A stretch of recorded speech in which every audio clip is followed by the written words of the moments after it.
don't stop.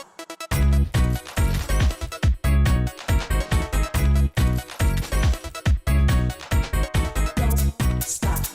Don't stop. Don't stop. Hello and welcome to Grace and Lottie's channel. We are in Johanna Basford's Lost Ocean.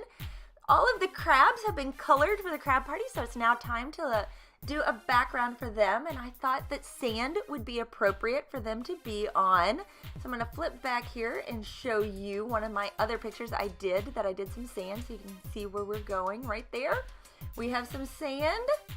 That picture had a lot of smaller places, so I did that all in pencil, but because this one has a lot of background to do, I figured it would be easier to start with pastel, so not having to color it in.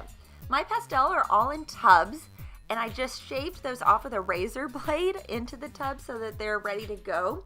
Whenever I need them, I don't have to shave them onto the paper. The way I do it is good for me. You don't have to do it that way. You could just shave directly onto your paper off of your pastel, but then I'll use my Q-tip right there to dip into the pastel and then apply it on, and that works great for me. I love those Q-tips. I get into the little corners pretty easily. Now, because this has color pencil down first, the pastel's not going to stick real well where the pencil is. It'll just kind of glide right over and won't stay there. And that is a great way to go quickly with this rather than having to worry about each little itty bitty area to get in with your pencil and things like that. You can lay in some color rather quickly. Now, with pastel, I like to go in and layer. And so this one's not going to have a whole lot of color in the first layer. I'll end up coming back in with darker because I figure it's easier to build darker rather than to go lighter, obviously, with this. So I'll go in with the lighter shade. The exact shade isn't super important. Just look and say, this kind of makes me think of sand.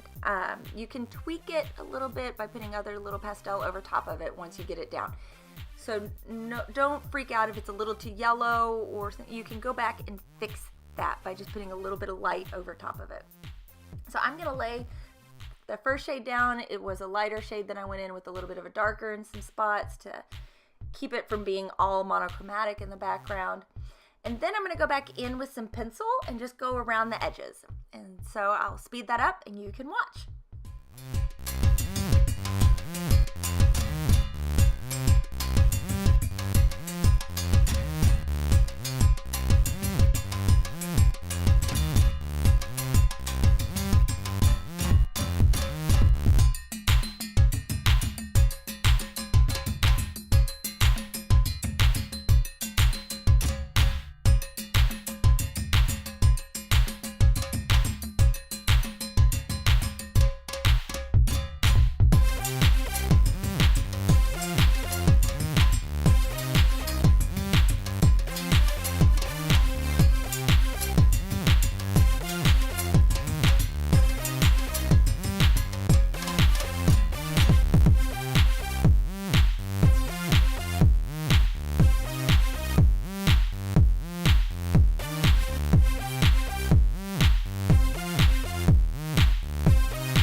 now that I have outlined every single one of the crabs with the dark ochre, now I'm going to go in with my raw umber, and I'm going to go on just kind of the bottom side of all of the crabs to add in just a little more shadow and to kind of pull it all together.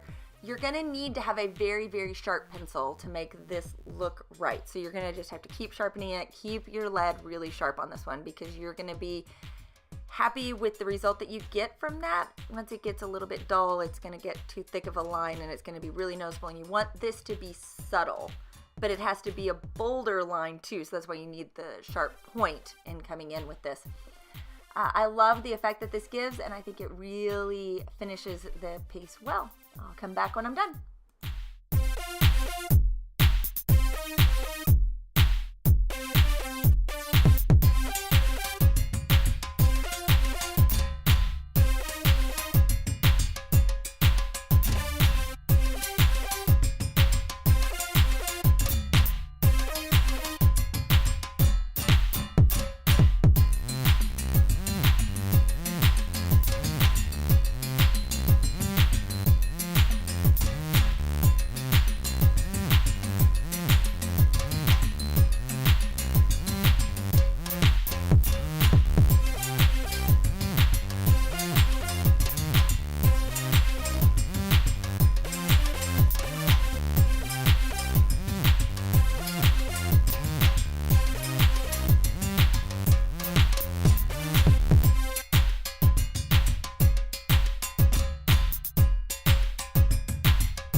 And so with that, the background is finished. I hope that you have enjoyed the crab party as much as I have. It's been a fun one to color, getting to have a lot of different crabs come in and getting to play with a lot of different colors in it. Thank you for liking, sharing, and subscribing. The channel is growing like crazy right now. I'm enjoying that quite a bit as I'm making this. We are up to 245 subscribers, which is huge. It is very exciting as some growth is happening. I didn't quite expect to be at that point so soon, and I'm going to show you right here. I've just gotten all of the Koh-I-Noor pencils. I finally finished my set, so I have all 72, which is a happy day for me, and I even got a case for them to all go in so I can keep them together right there. Also, you can follow me on Twitter and Instagram. I am at Grayson Lottie's. I'm going to be putting up a picture of this just in a minute so that those of you who follow me there get to see it first, and then the rest of you will just see it when it hits the YouTube channel later this evening. Remember that art happens in everyday life. Make sure you're watching for it. Bye. Don't stop.